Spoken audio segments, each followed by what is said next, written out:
धम्मपद दंडवग्गो हिरी निषेधो पुरिसो कोची लोकस्मी विजती यो निंदं अपबोधती असो भद्रो कसामिव।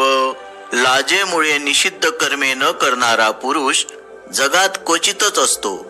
जो निंदेची कुणकुण लागल्याबरोबर चांगला घोडा जसा चाबकाच्या इशाऱ्याने सावध होतो तसा सावध होतो।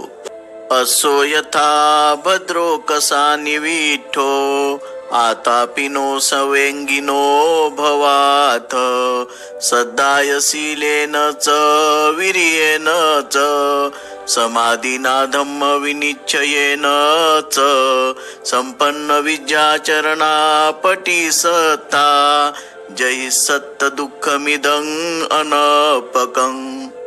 ताबकाने स्पर्श केलेल्या चांगल्या घोड्याप्रमाणे उत्साही व सवेगी व्हा।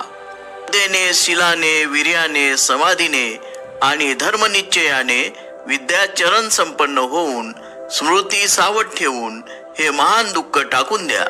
अर्थकथा फाटके कपडे आणि खापर एवढीच असलेली आपली मालमत्ता एका झाडाच्या फांदीवर टांगून ठेवून एक गरीब तरुण भिक्षू झाला। अनेक वेळा त्याने भिक्षूचे कपडे उतरून ठेवले आणि पुन्हा पुन्हा संघात प्रवेश केला। अखेरी पुन्हा भिक्षूचे कपडे उतरून ठेवले तर आपली असहाय स्थिती होईल असा विचार त्याच्या मनात आला। त्याने ध्यान केले आणि अरहंत पद प्राप्त केले। त्याचे असमाधान आणि त्यानंतर पुन्हा त्याचे प्रयत्न करणे याविषयी बुद्धांनी ही गाथा उच्चारली आहे।